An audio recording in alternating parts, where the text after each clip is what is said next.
Hello नमस्कार, मी शोभाच्या नवीन रेसिपीमध्ये तुम्हा सर्वांचे स्वागत करत आहे। आणि आज आपण हंडी कोळंबी बिर्याणी बघणार आहे। कोळंबी बिर्याणी तयार करण्यासाठी आपण कोळंबी घेतलेला आहे, ते आपण 10 मिनिटे पाण्यामध्ये भिजत ठेवणार आहे। बिर्याणी तयार करण्यासाठी मी पहिल्यांदा कांदा, हिरवी मिरची, टोमॅटो आणि अद्रक आणि लसूण उभा चिरून घेतलेला आहे। बिर्याणी तयार करण्यासाठी आपण खडे मसाले घेतलेले आहेत, त्यामध्ये तेजपत्ता, दालचिनी, लवंग, मिरे, वेलची, चक्रीफूल, मोहरी, जिरे, तीळ, जायपत्री आणि जावित्री असे खडे मसाले आपण फोडणीसाठी घेतलेले आहेत। बिर्याणीला दम देण्यासाठी नारळाच्या वाटीमध्ये फुलांच्या पाकळ्या, लवंगा आणि हिरव्या वेलच्या घेतलेल्या आहेत। तर मातीची भांडी वापरण्याच्या अगोदर आपल्याला मातीची भांडी पाण्यामध्ये 24 तास पाण्यामध्ये भिजत ठेवावी लागतात। तर जेव्हा मी मातीचा तवा आणि हंडी घेतलेली, तर तेव्हा मी घेतल्यानंतर ती पाण्यामध्ये 24 तास पाण्यामध्ये दिवस रात्र भिजत ठेवलेली आणि दुसऱ्या दिवशी सकाळी ती पाण्यामधून काढून नंतर ती सुकत ठेवलेली। आणि आता मी पुसून मातीच्या भांड्यांना तेल लावून घेत आहे। जेवण तयार करण्यासाठी जे सूर्यफूल किंवा सोयाबीनचे तेल वापरले जाते, ते तेल आपण मातीच्या भांड्यांना लावून घेत आहे।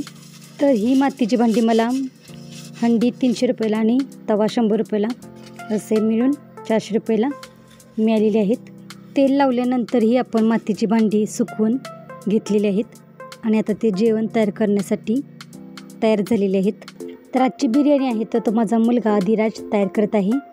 तर पहिल्यांदा आपण हंडीमध्ये तेल गरम करण्यासाठी टाकलेले आहे। 4 चमचे तेल आपण हंडीमध्ये गरम करून घेत आहे।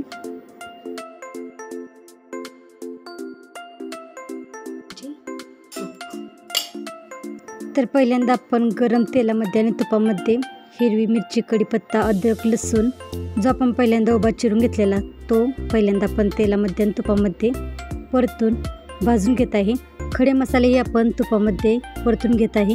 खडे मसाले भाजून घेतल्यानंतर यामध्ये आता कांदा घालून अधिराज परतून घेत आहे। त्याला पप्पा सांगत आहेत त्या पद्धतीने तो बिर्याणी तयार करत आहे।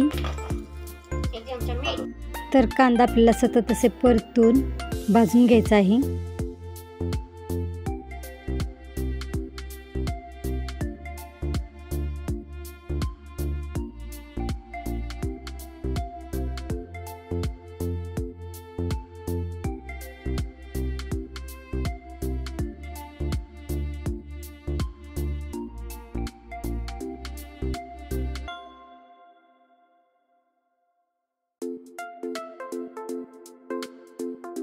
कांदा भाजून घेत आहे तोपर्यंत आपण दुसऱ्या बाजूला पाणी गरम करण्यासाठी ठेवलेले आहे।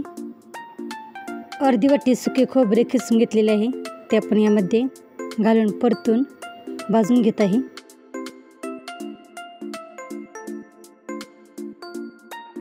मसाले भाजून घेतल्यानंतर यामध्ये आता आपण कोळंबी घालत आहे।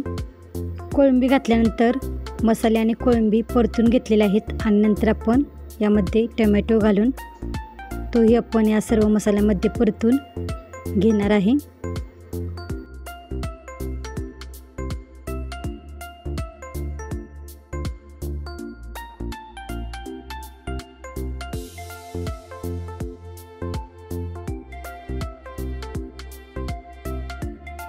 मसाले सर्व भाजून घेतल्यानंतर यामध्ये आपण कोळंबी मसाला 2 ते 2.5 चमचे घालत आहे।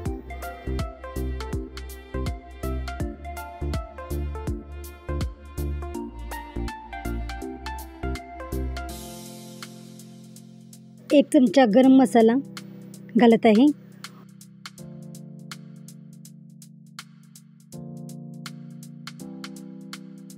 लाल तिखट मसाला 1 चमचा घालत आहे।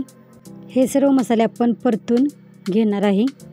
2 वाटी बासमती तांदूळ पाण्यामध्ये धुवून भिजत ठेवला होता, त्यातील पाणी काढून आपण तो आता बिर्याणी तयार करण्यासाठी हंडीमध्ये घातलेला आहे। 4 वाटी पाणी आपण दुसऱ्या बाजूला उकळून घेतलेले, ते पाणी आपण आता या बिर्याणीमध्ये घालून बिर्याणी एकत्र मिक्स करून घेत आहे। चवीसाठी यामध्ये आपण मीठ घालत आहे आणि सर्व मसाले आपण एकत्र मिक्स करून घेत आहे।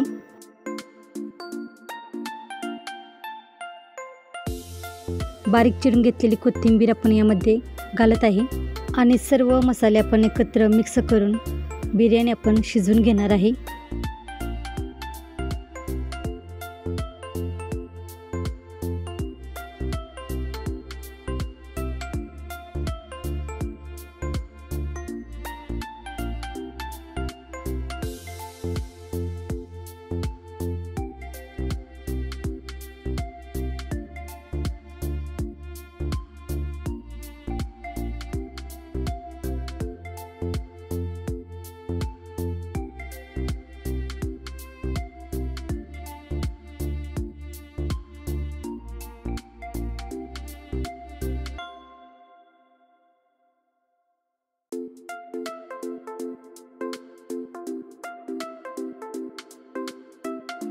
झाकण न ठेवता 10 मिनिटे आपण बिर्याणी अशीच शिजवून घेतलेली आहे। यामध्ये आपण अजून 1 ते 1.5 चमचे आपण कोळंबी मसाला टाकून सर्व मसाले एकत्र मिक्स करून घेत आहे।